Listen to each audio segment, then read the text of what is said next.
El silencio reinaba sobre el desierto de Arizona, denso y palpable. No era simplemente la ausencia de sonido, sino la ausencia total de un mundo que había quedado en algún lugar muy lejano, más allá de un horizonte que parecía infinito bajo el implacable sol del día. El paisaje estaba compuesto por líneas abruptas y colores saturados, una arena roja, profunda y calcinada, sombras duras proyectadas por los escasos pero majestuosos saguaros, cuyas siluetas curvas parecían observadores congelados en el tiempo.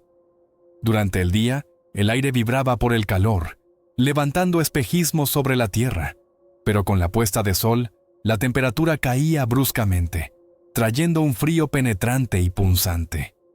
Era un lugar aislado de la civilización por cientos de millas. Aquí, en este inmenso vacío, se ocultaban unas pocas pero estratégicamente importantes instalaciones militares, escondidas con tal maestría que solo un puñado de personas conocía su existencia. Una de estas instalaciones era la instalación R-12, conocida con el nombre en clave Fénix. Representaba el pináculo del secretismo. Su sistema de seguridad de múltiples capas comenzaba mucho antes de sus límites visibles. Una red de detectores de movimiento, sensores infrarrojos y trampas acústicas desplegadas a lo largo de muchas millas a la redonda.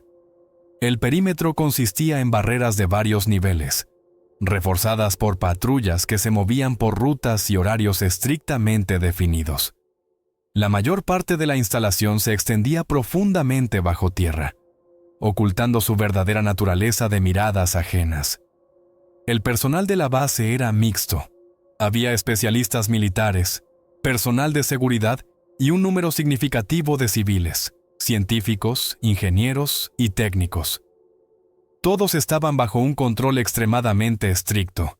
Sus contactos con el mundo exterior eran limitados y sus movimientos se rastreaban meticulosamente.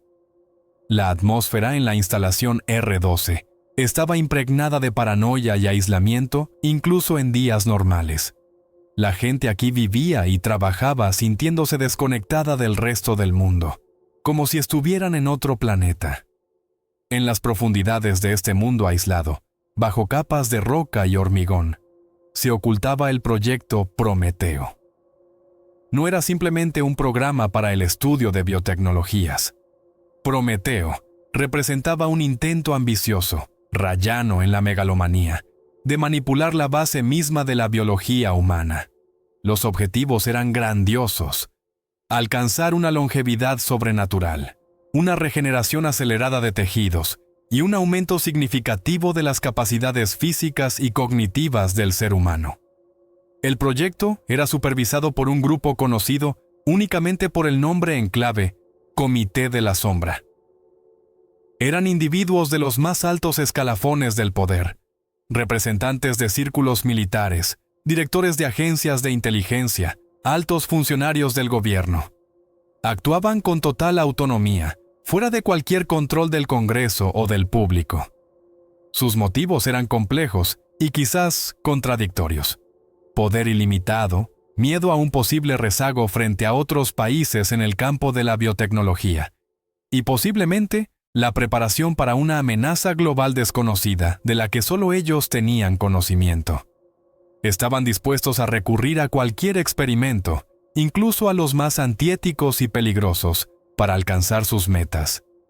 En un centro de mando de alta seguridad, ubicado a miles de millas del desierto de Arizona, un grupo de operadores y analistas trabajaba en un silencio tenso, casi palpable.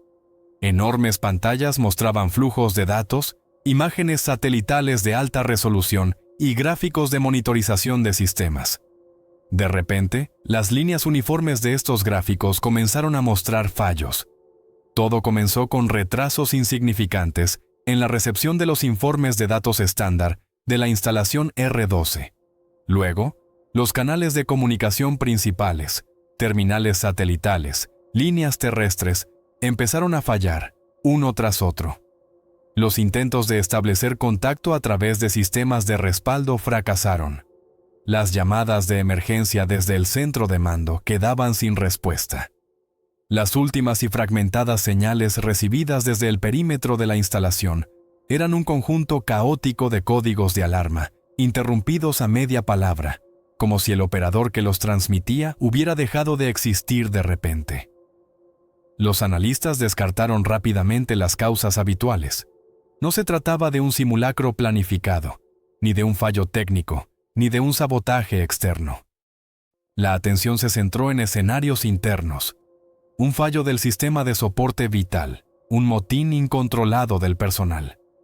Pero el escenario más aterrador y cada vez más probable era una situación fuera de control, directamente relacionada con la naturaleza de las investigaciones llevadas a cabo en el marco de Prometeo.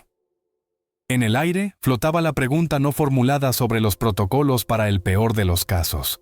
A los pocos minutos de confirmarse el cese total de las comunicaciones, se activó la lista de disponibilidad.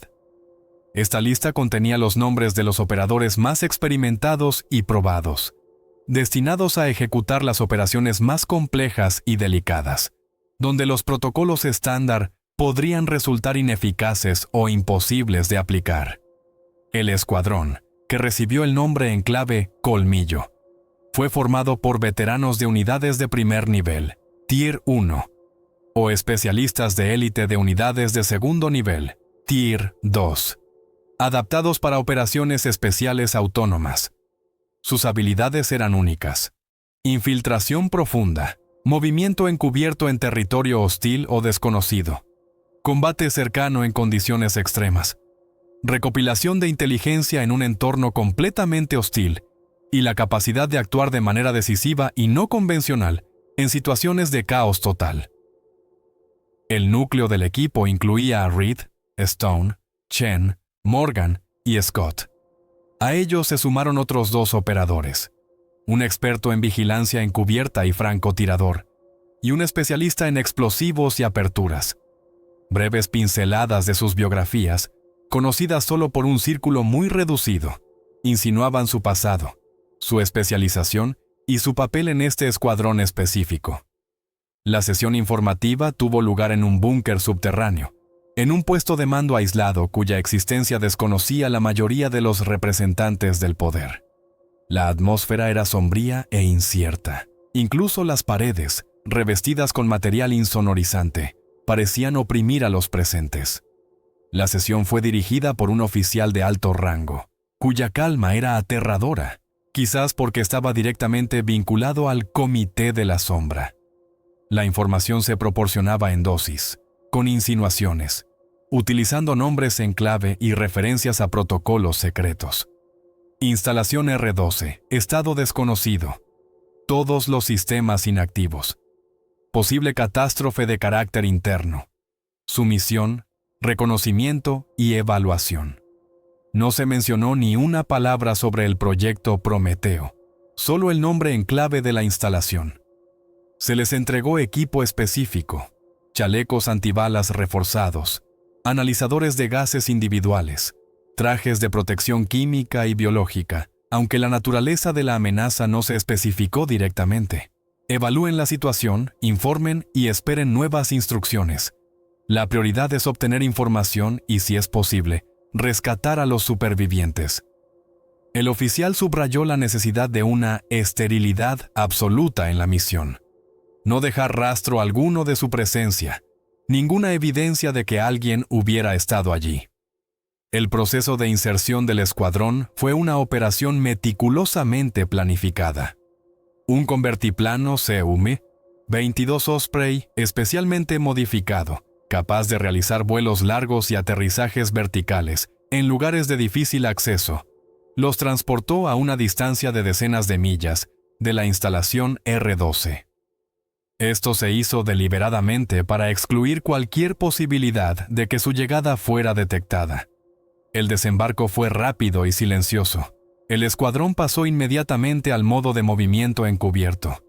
Tras descargar del aparato, avanzaron a pie, iniciando una agotadora marcha a través del desierto al amparo de la noche que caía. Cargar con todo lo necesario para una operación autónoma de varios días, armas, municiones, agua, provisiones, kits médicos, equipo especial, significaba llevar un peso de decenas de libras. Cada soldado tuvo que adaptarse a las condiciones, a la arena blanda y resbaladiza bajo sus pies, a los bruscos cambios de temperatura, a la necesidad de mantener un ritmo implacable y una formación en la oscuridad total, orientándose con instrumentos y puntos de referencia apenas visibles. Mantenían un silencio de radio absoluto, comunicándose únicamente con señales y gestos breves y previamente acordados. A medida que se acercaban a la instalación, el desierto a su alrededor se volvía cada vez más muerto. Los sonidos habituales del desierto nocturno, el susurro de los lagartos, los gritos de las aves, el silbido del viento en las rocas, habían desaparecido. El aire estaba inmóvil y desprovisto de los olores habituales. La escasa fauna que podrían haber esperado encontrar estaba completamente ausente. En lugar de los sonidos de la naturaleza, les oprimía un silencio siniestro que se sentía como una presión física, aumentando la tensión con cada paso que daban. Aquello no era normal. La naturaleza debería existir aquí, aunque fuera en sus formas más duras. Su ausencia indicaba que algo se había roto fundamentalmente en esta tierra, y la causa de ello era lo que se ocultaba más adelante. Finalmente, alcanzaron el perímetro exterior de la base. La descripción de las vallas, los sensores y las torres de vigilancia se correspondía con la idea estándar de una instalación de alta seguridad. Alambre de espino de varios niveles, sensores electrónicos, soportes para cámaras de vigilancia. Sin embargo, todo parecía abandonado. Las cámaras estaban giradas o rotas, los sensores no reaccionaban y en las torres no se veía presencia de guardias. Externamente, parecía que el perímetro no había sido violado desde fuera, pero era evidente que no funcionaba. Aquí, junto a la valla, hicieron su primer descubrimiento aterrador. Varios cuerpos yacían en el suelo en posturas antinaturales y retorcidas. No eran simplemente personas muertas. Tenían signos de una lucha encarnizada, heridas desgarradas y fracturas incompatibles con un combate de armas de fuego convencional o una explosión. Estas lesiones parecían el resultado de una crueldad increíble, casi animal. En el momento en que Stone, que iba a la cabeza de la formación, dio la señal de detenerse y evaluar la situación, uno de los cuerpos junto a la valla se movió. Luego otro. No eran movimientos humanos normales. Eran bruscos, torpes, como marionetas con los hilos rotos, pero al mismo tiempo antinaturalmente rápidos. Los cuerpos que parecían muertos ahora se ponían de pie. Su apariencia provocaba repulsión y horror. Tenían rasgos faciales distorsionados, casi bestiales, y una mirada salvaje y desenfocada. La ropa estaba ensangrentada y desgarrada. De sus bocas salían sonidos roncos y guturales, desprovistos de cualquier atisbo de habla humana. Eran los primeros sujetos que veían de cerca. El escuadrón reaccionó al instante, actuando por instintos perfeccionados a lo largo de años de entrenamiento. Levantaron las armas, identificaron los objetivos. Según el protocolo para una amenaza biológica no identificada o un enemigo con una resistencia desconocida, aplicaron la táctica del doble disparo al torso, seguido de un tiro más preciso a la cabeza. Pero inmediatamente se encontraron con algo completamente nuevo. Los impactos en el torso, incluso múltiples, no detenían a estas criaturas de manera efectiva. Las balas atravesaban la carne, pero seguían avanzando, demostrando una resistencia y una agresividad monstruosas. La única forma fiable de detenerlos era la destrucción completa del cerebro o la infligición de traumas catastróficos, como una columna vertebral rota. Esto significaba un mayor gasto de munición desde el principio. La reacción psicológica de los soldados fue una mezcla de adrenalina, altísimo profesionalismo y un shock subyacente. Nada los había preparado para algo así.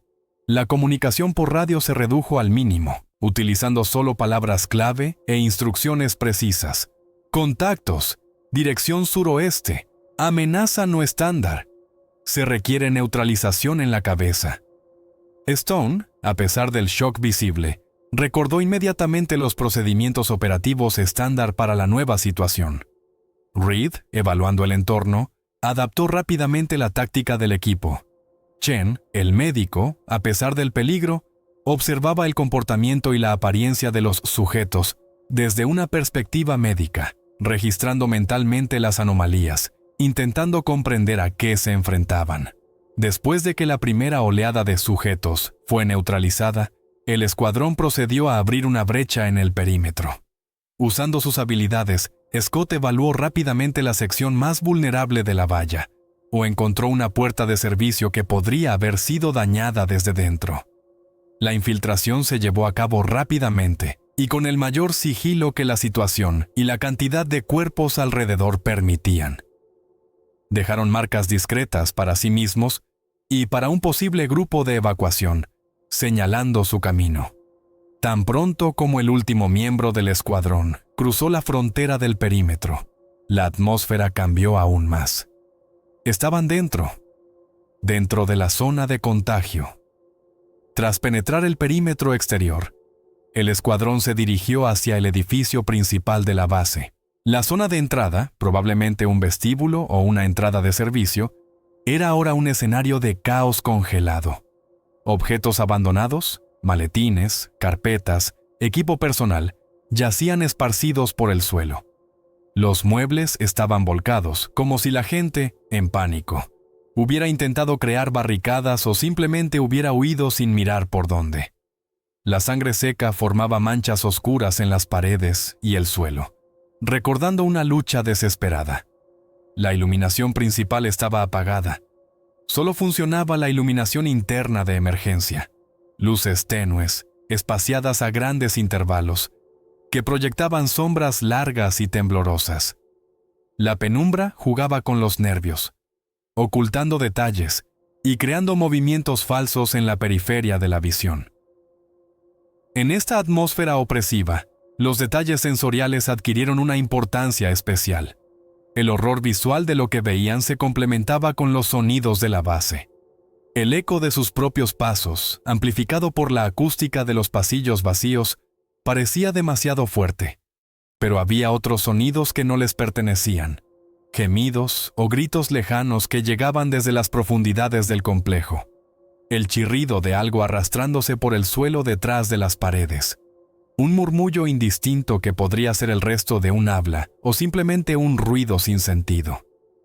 Estos sonidos creaban una tensión constante, la sensación de que la amenaza no solo estaba frente a ellos, sino en todas partes, escondida en cada sombra, detrás de cada puerta. La parte principal del capítulo consistió en una serie de enfrentamientos de combate, detalladamente descritos en los espacios cerrados de la base. Pasillos estrechos, pequeñas oficinas y zonas comunes se convirtieron en escenarios de combate cercano. El escuadrón actuaba según las tácticas de despeje de habitaciones, room clearing. Trabajando en parejas o tríos, irrumpían rápida y sincrónicamente en las habitaciones, cada uno controlando su sector y cubriendo a su compañero. Las acciones eran rápidas, precisas, perfeccionadas hasta el automatismo.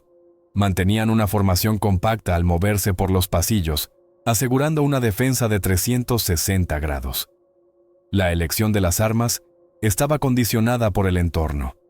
Carabinas automáticas con linternas tácticas para trabajar en la penumbra y posiblemente silenciadores para no atraer aún más la atención de los sujetos, que reaccionaban sensiblemente a los ruidos fuertes. Las pistolas servían como arma secundaria. En su camino, descubrían escenas que revelaban la escala y la naturaleza de la catástrofe ocurrida. El comedor, donde el pánico había sorprendido a la gente en medio de la comida.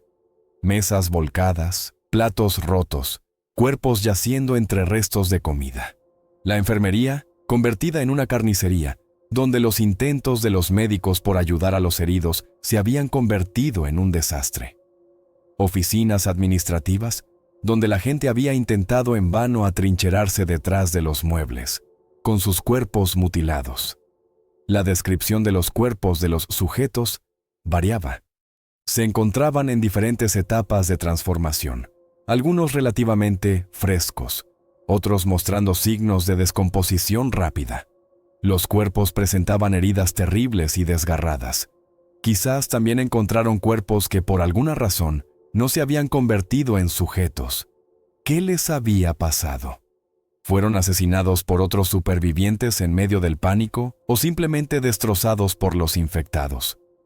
A medida que avanzaban, se encontraban con diferentes tipos de sujetos. Los infectados frescos eran increíblemente rápidos, fuertes y feroces. Sus movimientos eran bruscos e impredecibles. Los viejos parecían más lentos y mostraban signos de descomposición física, pero quizás eran más resistentes o representaban un peligro diferente, como transmitir la infección a través del contacto directo con tejidos o fluidos. Surgieron indicios de la existencia de mutaciones más graves, posiblemente concentradas en zonas específicas y más peligrosas de la base, relacionadas con las propias investigaciones. Cada miembro del escuadrón utilizaba sus habilidades especializadas. Morgan, el técnico y especialista en electrónica, buscaba sistemas operativos, intentaba acceder a las cámaras de vigilancia y piratear las redes locales en busca de información o formas de superar obstáculos. Chen, el médico, intentaba evaluar la fisiología de los sujetos a una distancia segura, estudiando la naturaleza de sus movimientos, el aspecto de las heridas y los traumas, tratando de comprender el mecanismo de acción del patógeno. Scott, el experto en explosivos y aperturas, ayudaba a forzar puertas bloqueadas o reforzadas que les cortaban el paso. Stone, el segundo al mando, supervisaba el cumplimiento de las tácticas, coordinaba las acciones de los subgrupos y mantenía la moral del equipo con réplicas breves y alentadoras o consejos prácticos. Reed, como líder, tomaba las decisiones operativas, elegía la ruta y establecía las prioridades. A pesar de su altísimo profesionalismo y años de entrenamiento, la exposición constante al horror comenzaba así a ser mella. El cansancio se acumulaba, la tensión no disminuía ni un segundo. La necesidad de matar a criaturas que hasta hacía poco habían sido personas, aunque se hubieran convertido en monstruos, no era algo para lo que pudieran haber sido verdaderamente preparados. Se deslizaban breves momentos de reacción puramente humana, una vacilación de un segundo, un shock ante lo visto. Pero estos momentos eran rápidamente reprimidos por la voluntad, la disciplina y la conciencia de la necesidad de cumplir la misión. A medida que el escuadrón se adentraba más en los laberintos de la base, la intensidad de los enfrentamientos aumentaba. Los sujetos aparecían ahora con más frecuencia. Sus movimientos se volvían más coordinados. Podían converger al sonido de los disparos o parecían utilizar su conocimiento de la topografía local, tendiendo emboscadas en pasajes estrechos o detrás de las esquinas. El escuadrón se veía obligado a gastar cada vez más munición, que era limitada. Tenían que buscar rutas alternativas, planificar cuidadosamente cada movimiento para evitar enfrentamientos frontales con fuerzas superiores en condiciones desfavorables. Lo inevitable ocurrió en uno de los niveles inferiores. Durante el despeje de un pasillo, un ataque repentino desde un conducto de ventilación o una habitación no advertida tomó al escuadrón por sorpresa. Uno de los miembros del equipo, que se movía en el centro de la formación, recibió una herida mortal. Fue un golpe súbito, ante el cual fue imposible reaccionar rápidamente o prestar ayuda eficaz.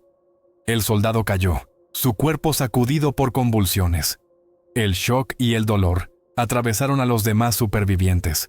La pérdida de un compañero en el campo de batalla siempre es dura, pero aquí se agravaba por la comprensión de la naturaleza de la amenaza. Por desgracia, la pérdida estaba relacionada precisamente con la infección. La aterradora escena de la transformación se desarrolló ante sus ojos. El cuerpo de su compañero, que unos segundos antes era uno de ellos, comenzó a cambiar a una velocidad espantosa. Chen intentó acercarse, con el instinto de prestar ayuda, pero rápidamente comprendió la desesperanza de la situación. Los cambios fisiológicos ocurrían en tiempo real.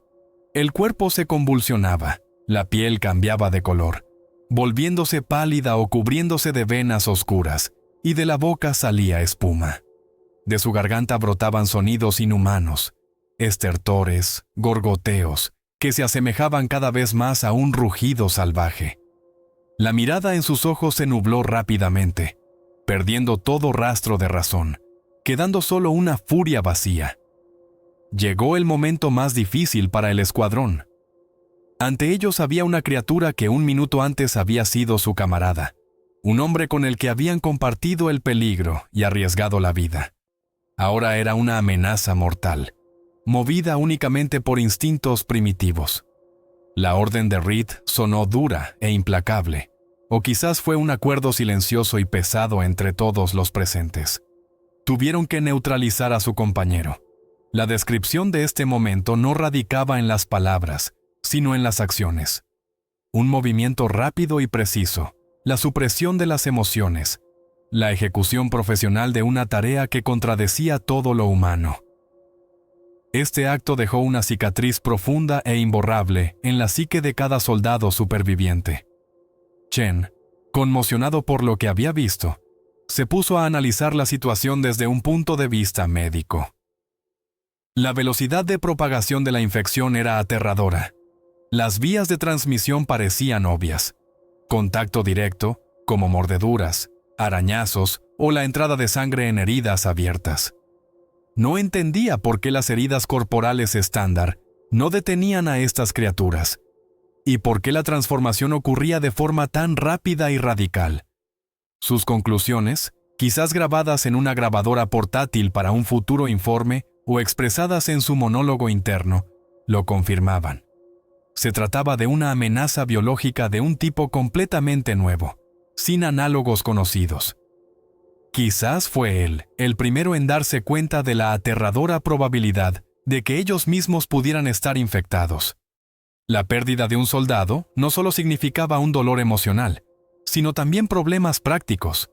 El escuadrón realizó un rápido inventario del equipo restante. La munición había disminuido. Los medicamentos, diseñados para heridas estándar, podrían ser inútiles contra este tipo de infección. Se dieron cuenta de forma aguda de que sus recursos eran limitados. El impacto de las pérdidas en la moral era evidente. Un silencio hosco reemplazó el habitual intercambio de bromas y ánimos. El apoyo mutuo se manifestaba ahora en miradas breves y comprensivas, un fuerte apretón de manos o una palabra monosilábica apenas audible. El sentimiento de fatalidad se intensificaba, a pesar del profesionalismo externo. Stone parecía haberse vuelto aún más concentrado y pragmático. Su único objetivo era mantener al resto del equipo operativo, evitar que se derrumbaran. A pesar del horror presenciado y la dura pérdida, el escuadrón continuó cumpliendo la orden. Su objetivo, llegar a los laboratorios de investigación, encontrar información sobre el proyecto y el incidente ocurrido, seguía siendo lo único que los mantenía alejados de la desesperación total. El camino hacia el laboratorio, como esperaban, se volvía cada vez más complejo y peligroso, pasando, posiblemente, por los niveles más profundos y protegidos de la base. El camino hacia los laboratorios de investigación resultó ser la sección más protegida de la instalación R-12. Eran las últimas barreras que separaban al escuadrón de la esencia misma del proyecto Prometeo y de la causa de la catástrofe. Tuvieron que superar una serie de puertas reforzadas, diseñadas para resistir no solo el impacto físico estándar, sino también para aislar las salas internas. Posiblemente, aquí existían sistemas de acceso que requerían códigos, escaneos de retina o huellas dactilares. Afortunadamente, muchos de estos sistemas estaban inactivos después del incidente, pero algunos requerían una compleja anulación. Las habilidades de Scott, el especialista en explosivos y aperturas mecánicas, y de Morgan, el experto en electrónica y sistemas informáticos, se volvieron vitales. Cada cerradura forzada o puente eléctrico temporal los acercaba a su objetivo. Al entrar en la zona de los laboratorios, sintieron inmediatamente un marcado contraste con el resto de la base. Aquí los pasillos eran, o alguna vez fueron, más limpios, la iluminación más brillante, el aire parecía más seco, a pesar de los olores aterradores. Por todas partes había equipo especializado, de aspecto complejo y de alta tecnología. Puertas herméticas conducían a compartimentos de investigación separados. Pero ahora, este contraste solo intensificaba el horror. En las paredes de los pasillos estériles había manchas de sangre. Las huellas de una lucha desesperada junto a las puertas de los laboratorios recordaban los intentos del personal por salvarse o abrirse paso. Equipos destrozados yacían en el suelo, y por todas partes había olores aterradores e indefinidos. Productos químicos, descomposición, algo acre y desconocido. Dentro de los laboratorios, descubrieron las primeras pruebas irrefutables de los experimentos. Contenedores de muestras vacíos o rotos, algunos de los cuales estaban etiquetados con siniestros números de código. Jaulas para animales, muchas de ellas destrozadas desde dentro. En una de ellas vieron los restos de una criatura que se asemejaba a un primate, pero con una masa muscular antinaturalmente aumentada y extremidades deformadas. Probablemente un animal de prueba sometido a mutación. El equipo parecía extraño y aterrador. Voluminosos secuenciadores genéticos, bioreactores de formas extrañas, algunas cápsulas cuyo propósito no estaba claro, pero cuya apariencia causaba inquietud. Eran los primeros horrores científicos expuestos. Morgan se puso a trabajar inmediatamente con los ordenadores y terminales de emergencia que milagrosamente habían sobrevivido. Conectó dispositivos portátiles, descargó datos, intentó recuperar archivos dañados. Poco a poco, a partir de fragmentos de información, diarios de laboratorio, correos electrónicos, notas de científicos escritas a toda prisa, quizás incluso con sangre, comenzó a dibujarse un panorama. Encontró grabaciones de cámaras de seguridad de los compartimentos de laboratorio, y lo que vio en ellas conmocionó incluso a estos veteranos. Vieron el proceso de la catástrofe, no solo su resultado. El momento en que un experimento se salió de control, el pánico del personal, los primeros ataques, los intentos de contener la propagación que rápidamente se convirtieron en una masacre. Dentro de la propia zona de laboratorio podrían encontrarse tipos especiales de sujetos. Probablemente eran los propios científicos o, quizás, sujetos de prueba que habían sido sometidos a modificaciones más avanzadas o específicas dentro del proyecto Prometeo. Podrían ser más lentos que los infectados frescos del exterior, pero mostraban cierto grado de inteligencia, por ejemplo, usando puertas o escondiéndose. Quizás poseían habilidades especiales y aterradoras, una regeneración mejorada que les permitía cerrar heridas rápidamente o la secreción de sustancias corrosivas capaces de dañar el equipo del escuadrón u otras mutaciones desconocidas a nivel celular. A partir de los fragmentos de información obtenidos por Morgan y las observaciones de Chen, el escuadrón comenzó a comprender parcialmente el mecanismo de acción del patógeno a nivel biológico. No era simplemente un virus. Posiblemente era un agente autorreplicante que reescribía el ADN de las células del organismo infectado, causando un crecimiento incontrolado de tejidos y musculatura, aumentando la fuerza física y la agresividad, mientras destruía por completo las funciones cerebrales superiores, dejando solo instintos básicos y primitivos. Esto explicaba su resistencia sobrehumana y su invulnerabilidad a los medios de ataque convencionales. También se confirmaba la principal vía de transmisión, por contacto, a través de la transferencia directa de material biológico. A pesar de todo el horror presenciado y los peligros que enfrentaban a cada paso, el equipo sentía que estaban cerca de su objetivo. En algún lugar de esta zona de laboratorio debía encontrarse el repositorio central de datos, la sala de servidores donde se almacenaba la información completa sobre el proyecto Prometeo, los detalles del incidente y su magnitud. La tensión alcanzó su punto máximo. Estaban listos para irrumpir en el corazón mismo de la instalación R12. El obstáculo final antes de la información más importante de la instalación R12 resultó ser la sala central de servidores o repositorio de datos. Esta sala estaba físicamente reforzada. Sus puertas eran más gruesas y masivas que en otras partes de la base. y los sistemas de acceso eran probablemente multinivel y los más seguros.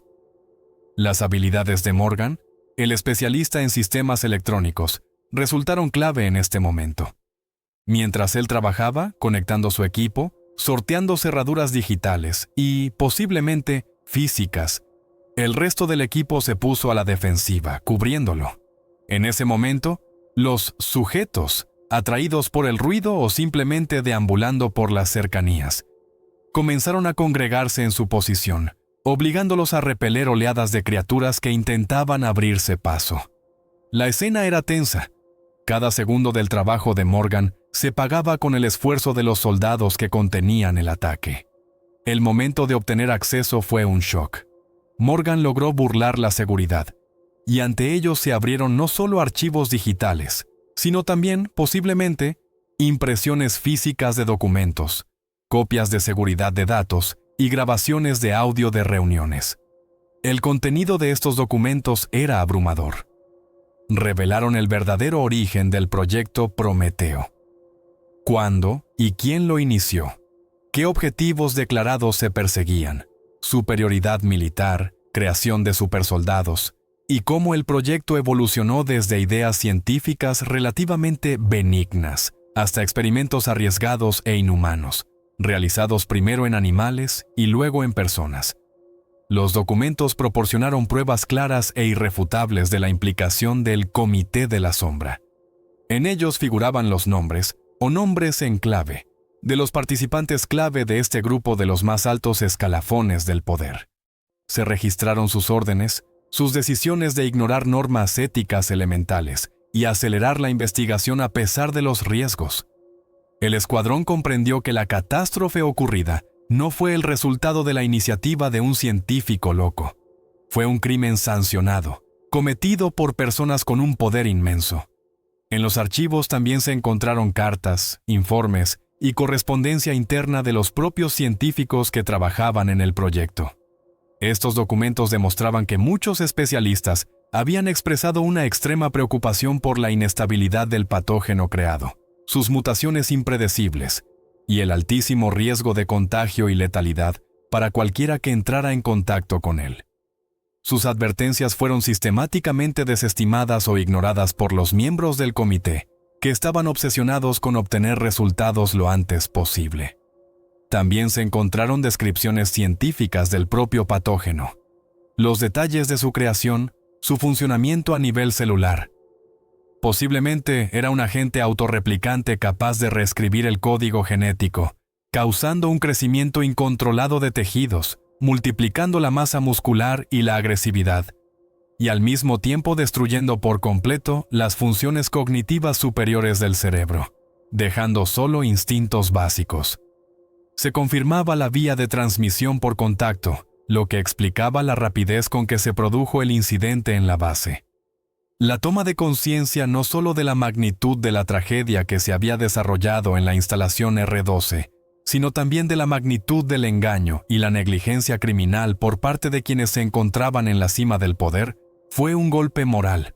Los soldados, que habían servido a su país toda su vida profesional, creyendo en sus ideales, se enfrentaban ahora a pruebas de traición al más alto nivel. Un sentimiento de ira, asco y profunda decepción los invadió. Para Reed y Stone, veteranos con muchos años de servicio, fue especialmente duro. Comprendieron que incluso su misión actual, el riesgo de sus vidas, era solo parte del intento de los poderosos por borrar sus huellas y ocultar la verdad al mundo. El capitán Reed, al ver el volumen de la información obtenida y comprender que la instalación R12, convertida en el epicentro de la catástrofe, debía ser completamente destruida, se enfrentó a un dilema tortuoso. ¿Qué hacer con esta verdad? ¿Entregársela a quienes la ocultaban y quienes, posiblemente, eran directamente responsables de lo ocurrido? Tomando una decisión instantánea, quizás decidió copiar o llevarse consigo parte de los documentos o datos más críticos como un seguro o prueba para alguien fuera de ese sistema corrupto en quien todavía se pudiera confiar. Usando un terminal satelital, si lograba establecer conexión o un dispositivo especializado, Reed contactó al mando, Su informe fue seco, desprovisto de emociones, estrictamente apegado al protocolo. Instalación comprometida. No hay supervivientes. Incidente de naturaleza biológica. Se requiere la liquidación inmediata de la instalación. Ocultó deliberadamente los detalles sobre el Comité de la Sombra y la verdadera naturaleza del proyecto, quizás para no asustarlos o para conservar una palanca de presión para acciones futuras. La respuesta llegó rápidamente. El escuadrón recibió la orden oficial de destruir la instalación R-12. Probablemente, la orden provenía directamente de un representante del Comité de la Sombra, que se apresuraba a borrar las huellas y evitar cualquier fuga de información. La orden sonaba fría e implacable.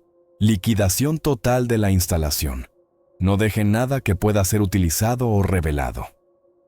Tras recibir la orden de destrucción, el escuadrón procedió a ejecutar el plan. Scott, el experto en explosivos, evaluó rápidamente la arquitectura de los niveles inferiores y las zonas clave de la instalación. Los laboratorios, las salas de servidores, quizás el compartimento técnico con el reactor o el suministro de energía principal. Trazó un plan para colocar las cargas de tal manera que se garantizara la destrucción total de estas áreas críticas y el colapso de todo el complejo. Utilizó explosivos militares estándar, C4, plástico, y estableció complejos sistemas de detonadores con sincronización por temporizador. El proceso de colocación de las cargas se convirtió en otra serie de tensos enfrentamientos. El escuadrón se dividió en pequeños grupos o trabajó en conjunto, avanzando metódicamente por la base y colocando las cargas en los puntos definidos por Scott. Cada nueva zona podía estar poblada de sujetos, atraídos por el ruido o simplemente deambulando por los pasillos. El tiempo era estrictamente limitado. Necesitaban terminar de colocar las cargas antes de la detonación y llegar a un punto de evacuación predeterminado. Abriéndose paso hacia la salida, el escuadrón se encontró con lo que resultó ser la última línea de defensa de la base, no en el sentido de una resistencia organizada, sino en el de la máxima concentración de infectados. Quizás eran las zonas donde se produjo la brecha inicial, o los lugares a los que convergían los sujetos en respuesta a su presencia. Fue la culminación de las escenas de combate dentro del complejo. El escuadrón actuó al límite de sus fuerzas físicas y morales, utilizando las últimas municiones que les quedaban y toda su experiencia de años. Cada movimiento, cada disparo, estaba perfeccionado hasta el automatismo, pero el cansancio y el dolor se sentían en cada músculo. El enfrentamiento en el camino hacia la salida resultó ser el más intenso y caótico. Abriéndose paso hacia el punto de evacuación predeterminado, quizás un montacargas que llevaba a la superficie o una salida subterránea de emergencia, el escuadrón se enfrentó a una última y desesperada oleada de sujetos. Parecía que estas criaturas, de alguna manera, sentían su partida o simplemente bloqueaban el único camino disponible. Fue un combate brutal, cuerpo a cuerpo mezclado con contacto de fuego, donde los segundos lo decidían todo. Fue en medio de esta última refriega, en el caos y la furia del combate cercano, cuando ocurrió el momento fatal para el capitán Reed. Pudo ser el momento en que apartaba a un compañero herido o caído de una criatura atacante, o simplemente recibió un golpe o una mordedura repentina en un punto ciego, cuando toda su atención estaba centrada en otro enemigo. La descripción detallada de la herida. Un profundo arañazo, infligido por una garra o contra algo afilado, o una herida desgarrada por dientes en un brazo o una pierna. Un dolor agudo lo atravesó, pero debido a la descarga de adrenalina en medio del combate, lo ignoró, centrándose en la supervivencia y en salvar al equipo. Reed se dio cuenta de lo que había sucedido casi al instante. Quizás echó un vistazo rápido a la herida, vio las marcas del contacto con la criatura, sintió un ardor o un entumecimiento. Una ola de shock y pánico internos lo invadió, pero fue reprimida casi de inmediato por la voluntad, la disciplina y años de entrenamiento profesional. Tomó una decisión instantánea y catastrófica: ocultar este hecho al escuadrón y al mando. Las razones podían ser varias: la necesidad de completar la misión, el no querer ser abandonado o neutralizado por sus compañeros, una débil e irracional esperanza de que la infección no se produjera, el orgullo o simplemente la incredulidad ante lo inevitable. Rápidamente, tan rápido como fue posible en esa situación, trató la herida con un medicamento estándar, intentando no llamar la atención de nadie. El escuadrón terminó de colocar las cargas y, abriéndose paso a través de las últimas barreras, alcanzó el punto de evacuación. Scott activó el temporizador de detonación, estableciendo el tiempo mínimo suficiente para su retirada. Los últimos metros hacia la salvación fueron una carrera bajo la amenaza de la infección o bajo fuego esporádico, si es que algún sistema defensivo de la base todavía funcionaba. Subieron a la superficie o salieron al exterior justo a tiempo. La visualización del momento de la detonación de la instalación R-12. Una explosión potente que sacudió la tierra, una columna de polvo y escombros, elevándose sobre el desierto, confirmando el cumplimiento de la misión. El sentimiento del deber cumplido se mezclaba con el dolor por los compañeros caídos y el horror oculto y creciente del capitán Reed, que sabía que había traído consigo algo terrible. El momento de la evacuación fue un alivio muy esperado, aunque temporal. El helicóptero aterrizó puntualmente en el punto de encuentro designado de antemano. Los motores aún no se habían silenciado cuando los miembros supervivientes del escuadrón, Colmillo, se embarcaron rápidamente. Stone y uno de los operadores restantes realizaron una rápida comprobación del perímetro, asegurándose de que no había ninguna amenaza inmediata. Una sensación de seguridad relativa los invadió junto con la conciencia del agotamiento físico y psicológico total. El escuadrón era considerablemente más pequeño que el que había comenzado la misión unos días antes. El viaje de regreso, ya fuera en helicóptero o en un vehículo terrestre de alta velocidad, transcurrió en un silencio tenso.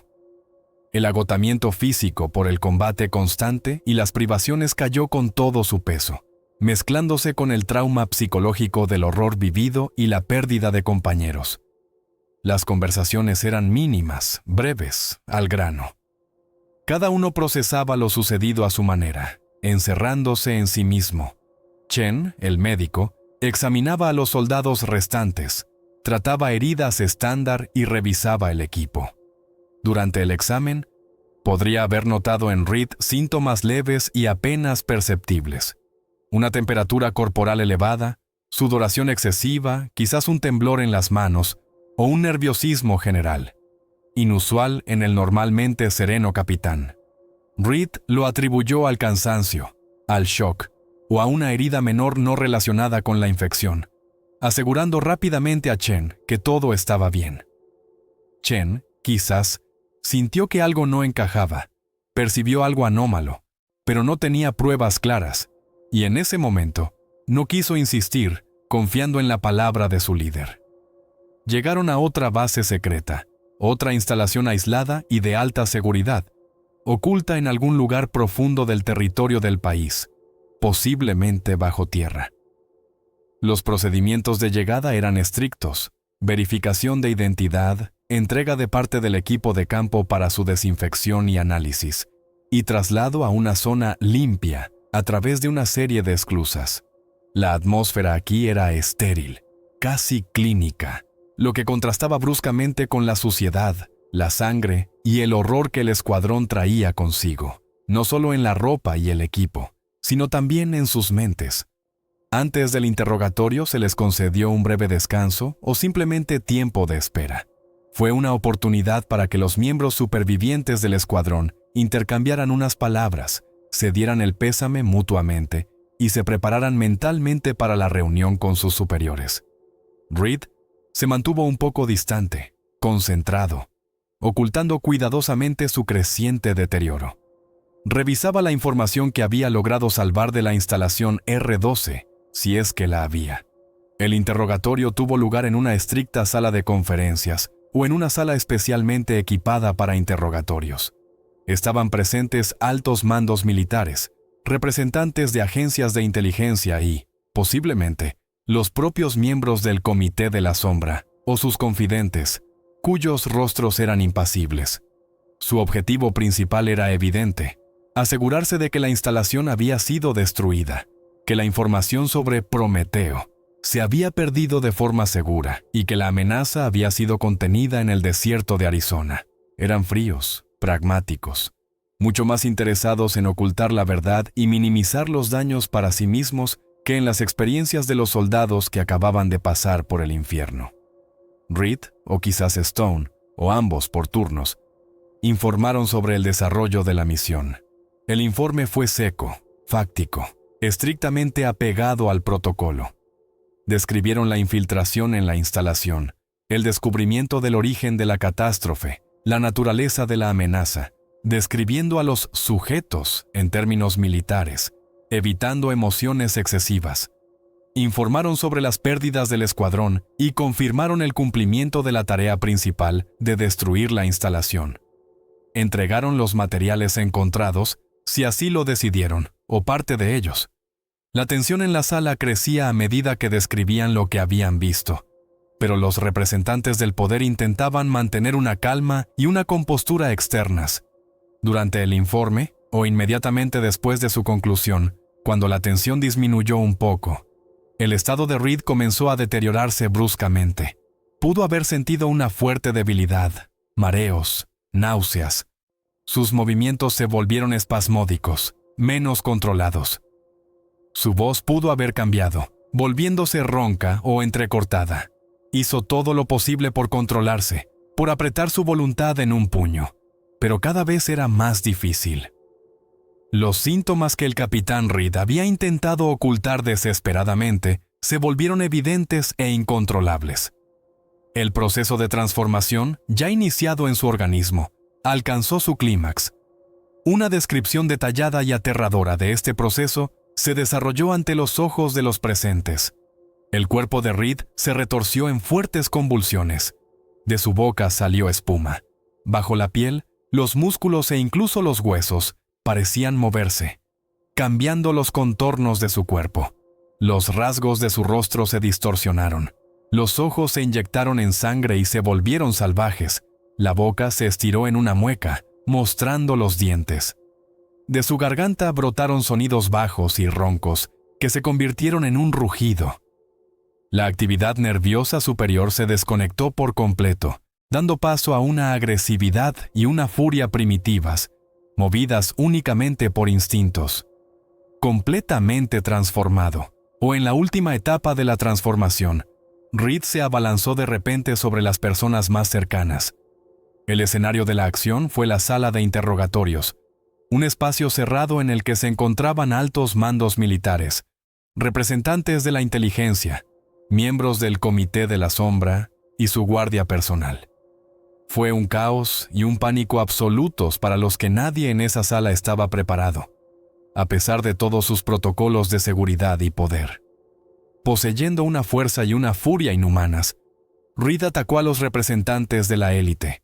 Mordía, arañaba, desgarraba la carne. Quizás en los restos de su conciencia o simplemente por casualidad, se lanzó deliberadamente contra los más influyentes de los presentes: generales, políticos, directores de agencias. Varias figuras clave, las mismas que habían autorizado el proyecto Prometeo e intentado ocultar sus consecuencias, resultaron infectadas en los primeros segundos del ataque. La seguridad reaccionó instintivamente, abriendo fuego contra Reed. Pero darle era difícil.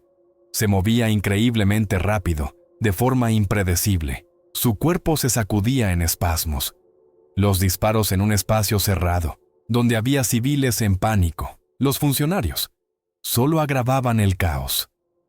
Los guardias, al intentar neutralizar a Reed, podían herir o incluso matar accidentalmente a otros guardias o a las personas que protegían. Luego comenzó una segunda oleada de infección, aún más rápida. Las personas mordidas o arañadas por Reed comenzaron a mostrar síntomas a una velocidad aterradora, quizás debido a la alta concentración del patógeno en su cuerpo ya transformado, o por el shock y el estrés. Empezaron a transformarse allí mismo, en la sala de interrogatorios, y a atacar a quienes estaban cerca. Otros guardias, personal de la base, los miembros supervivientes del escuadrón Colmillo, si no habían reaccionado instantáneamente para ponerse a salvo. La base de alta seguridad, que parecía una fortaleza, resultó ser una trampa. Los protocolos de seguridad no contemplaban un escenario en el que la fuente de la infección fueran las propias personas que se encontraban dentro, incluido el alto mando. Los intentos de aislamiento, de bloqueo de puertas, de dar la alarma, fracasaron debido a la velocidad de propagación de la infección y a la parálisis total de la gestión, causada por el caos y la infección del personal clave. El control de la base quedó paralizado. Fue en ese momento cuando comenzó el macrocolapso. La información sobre el incidente, o el propio patógeno a través del personal infectado y el transporte que logró abandonar la base antes del bloqueo total, se escapó más allá de sus límites.